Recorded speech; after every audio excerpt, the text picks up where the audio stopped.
In the quiet suburban town of Maplewood, Massachusetts, residents were accustomed to their peaceful lives, where the biggest scandal might be a neighborhood dispute over lawn maintenance. But in the summer of 2018, this idyllic community would be rocked by a gruesome crime that revealed the dark secrets hidden behind one of its most respected families. Benjamin Carter was a 45-year-old financial advisor with a pristine reputation. He lived in a sprawling colonial-style house on Elm Street, the kind of home that evoked envy from anyone who passed by. Benjamin was known for his charm and professionalism, traits that made him a trusted figure in the financial world. Married to Laura, a successful attorney, they appeared to have the perfect life. Together, they had one child, but Laura also had a son, Eric, from a previous marriage. Eric was a 22-year-old aspiring musician, often seen playing his guitar on the front porch,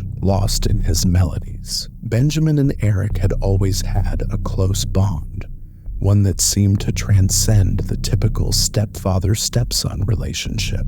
They shared interests in music and sports, and Benjamin had even mentored Eric in managing his finances as he pursued his music career. Neighbors would often see them together, enjoying long talks during their weekend barbecues or cheering at local football games. But behind the facade of this perfect relationship, a dangerous secret was festering. For the past year, Benjamin and Eric had been involved in a sexual relationship. What began as an innocent mentorship had morphed into something far more complex and forbidden. They kept their affair hidden, terrified of the repercussions if Laura or anyone else found out. The weight of their secret began to take a toll on both men, leading to strained interactions and escalating tension. As the summer progressed, the cracks in Benjamin's seemingly perfect life began to widen. He was increasingly distracted at work, often staying late under the pretense of being swamped with financial reports. In reality, Benjamin was meeting other men in secret, using the privacy of vacant properties he managed for clients. The dual lives he was leading became an unbearable burden, and the fear of exposure loomed large over him. Then, on the evening of July 15th, 2018, tragedy struck. Laura returned home from work, expecting to find Benjamin preparing dinner, as he usually did on Fridays. Instead, she was met with silence. The house was unusually still, and an uneasy feeling settled over her as she walked through the empty rooms, calling out her husband's name. It wasn't until she reached the basement, where Benjamin often retreated to work on his projects, that she discovered the horrifying truth. There, in the dimly lit room, Benjamin's lifeless body lay sprawled on the cold concrete floor. Blood splattered the walls, and his face was unrecognizable from the brutal beating he had endured. A thick leather belt, one that Laura instantly recognized as Benjamin's favorite, was tightly wrapped around his neck. Laura's screams echoed through the house as she stumbled backward, her hands shaking uncontrollably. The sight of her husband's body, the man she had loved and trusted, reduced to this horrifying state, was too much to bear. In a state of shock, she fumbled for her phone and dialed 911.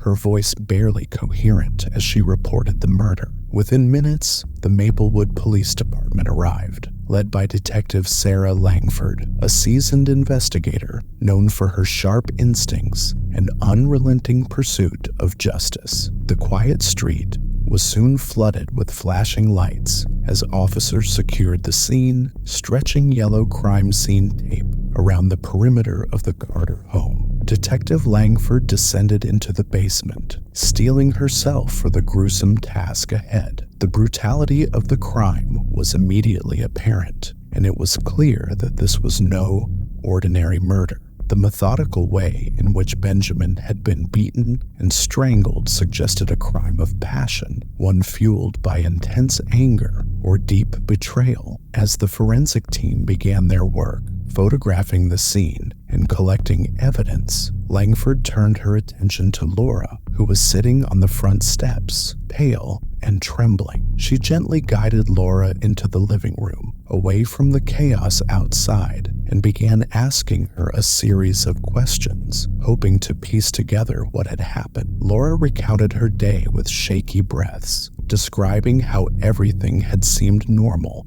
until she returned home. Her alibi was quickly corroborated by colleagues at her law firm, who confirmed she had been at work all day, tied up in meetings. But as Laura spoke, something in her demeanor caught Langford's attention. A subtle shift when she mentioned Eric, her son. Langford asked about Eric's relationship with Benjamin, and Laura hesitated. She admitted that the two had always been close, but in recent months, she had noticed a strain between them. Eric had become more withdrawn, and there were times when she sensed tension in the house, though she couldn't pinpoint the cause. This revelation put Eric squarely in the detective's sights. Langford needed to speak with him immediately, but Eric was nowhere to be found. A quick call to his cell phone went straight to voicemail, and attempts to track him down through friends proved futile. The longer Eric remained missing, the more suspicion began to gather around. As the evening wore on, Langford and her team delved deeper into Benjamin's life. They discovered a series of cryptic text messages on his phone sent to an unknown number in the weeks leading up to his death. The messages were suggestive, hinting at clandestine meetings and secret desires. It didn't take long for the investigation to reveal that these messages were linked to a hidden life Benjamin had managed to keep concealed for years. Eric's disappearance, coupled with the discovery of Benjamin's secret communications, intensified the investigation. Detective Langford knew they were dealing with a complex case, one that was about to unravel in ways no one could have predicted. As the search for Eric continued, the team's efforts were focused on uncovering the truth behind Benjamin's double life and the deadly consequences it had unleashed. The following morning, Maplewood was abuzz with rumors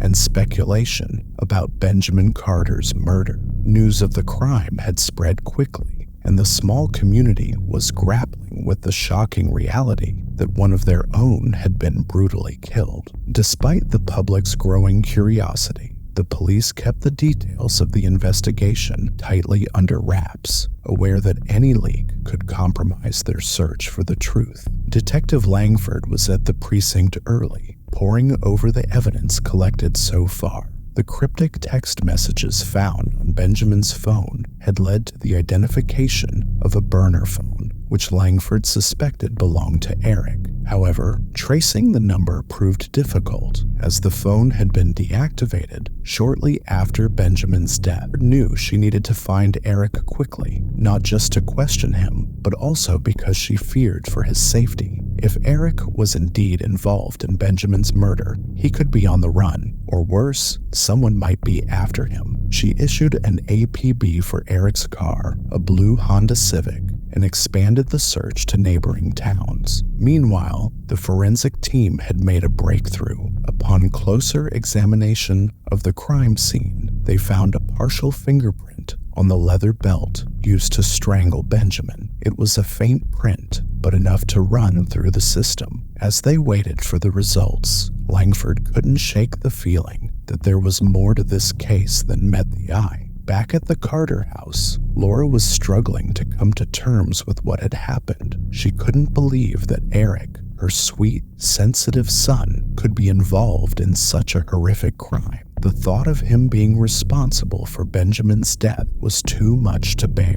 As she sat in the living room, staring blankly at the family photos on the wall, her mind raced with questions. How had things gone so wrong? What had she missed? As Laura grappled with her thoughts, Detective Langford returned to the house to continue her investigation. She needed more information about Eric's recent behavior and any potential leads on his whereabouts. Laura, though hesitant, agreed to show Langford Eric's room, hoping it might provide some answers. Eric's room was surprisingly tidy, a stark contrast to the chaos that had unfolded in the house. As Langford and her team searched the room, they found a small journal tucked away in a drawer. Flipping through its pages, Langford discovered entries filled with raw, emotional confessions. Eric wrote about his feelings of guilt, confusion, and anger, his struggles with his sexuality, his complicated relationship with Benjamin, and his fear of the consequences if the truth ever came out.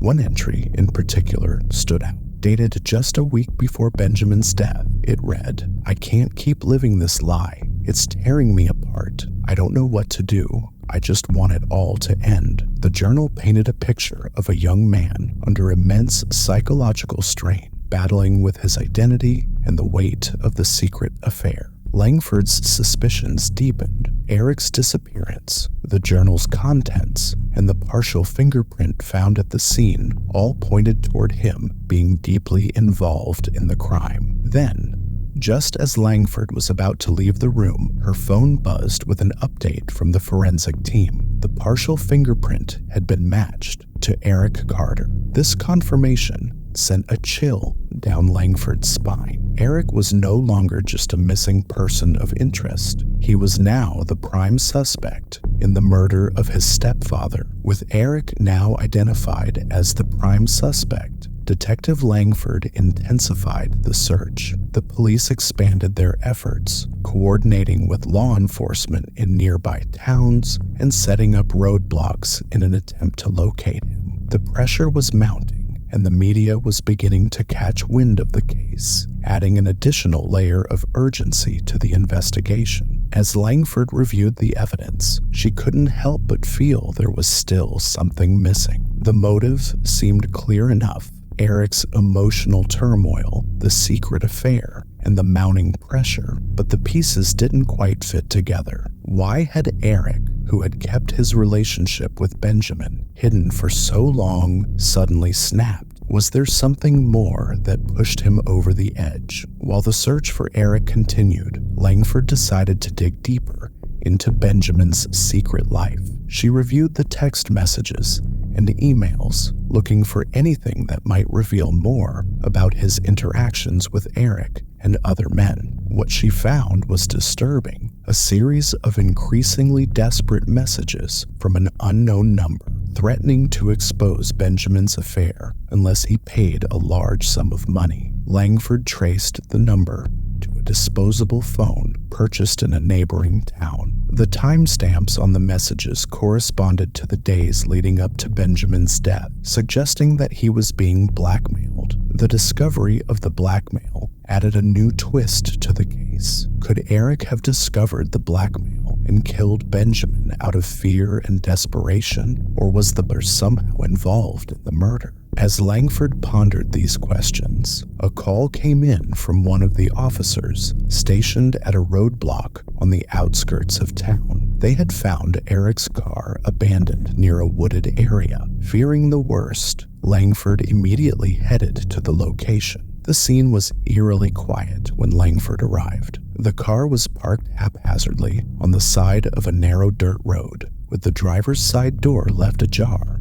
Inside, Langford found Eric's wallet and phone, but there was no sign of Eric himself. A search of the surrounding area began, with officers combing through the dense woods in search of any clues. After what felt like hours, Langford's heart sank as one of the officers called out. Lying in a shallow ditch, concealed by brush and leaves, was Eric's body. He had taken his own life, unable to bear the weight of his actions and the fear of what was to come. In his hand was a crumpled note, barely legible through the tears and smudges, but Langford could make out enough to understand. "I'm sorry. I couldn't live with it. The lies, the pain, it was too much. I loved him, but I hated what we became. Forgive me." The discovery of Eric's body left Detective Langford with a heavy heart and more questions than answers. Eric's suicide seemed to close one chapter of the investigation, but the existence of the blackmail plot hinted at a deeper, darker conspiracy. Determined to uncover the full truth, Langford decided to dig further into the blackmail angle, refusing to let the case rest on the assumption that Eric's death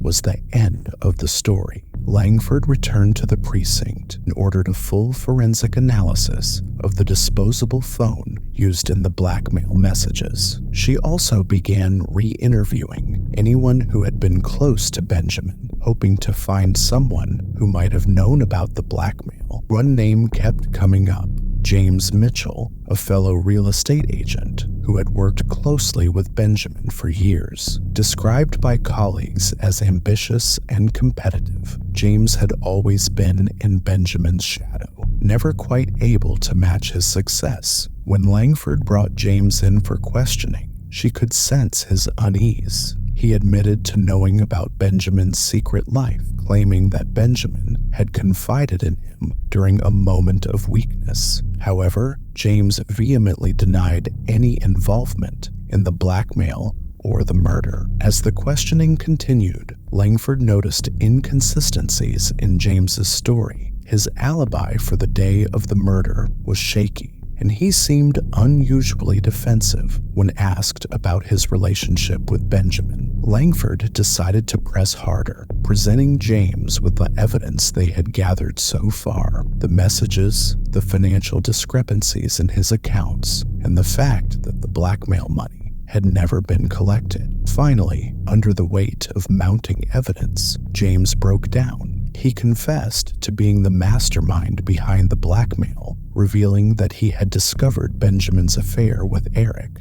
and saw it as an opportunity to extort money from him. Desperate to climb out of financial troubles, James had resorted to blackmail, never expecting it to spiral out of control. He claimed he had no intention of killing Benjamin and was horrified when he learned of the murder. James's confession shed light on the final piece of the puzzle. The pressure of the blackmail, combined with Eric's emotional turmoil, had created a perfect storm, leading to the tragic events that unfolded. Though James was charged with extortion and conspiracy, the full weight of Benjamin's death ultimately rested on the complexities of human relationships, the lies, and the secrets that had spiraled out of control. With the case officially closed, Langford felt a deep sense of sadness. There were no winners in this story, only lives destroyed by betrayal,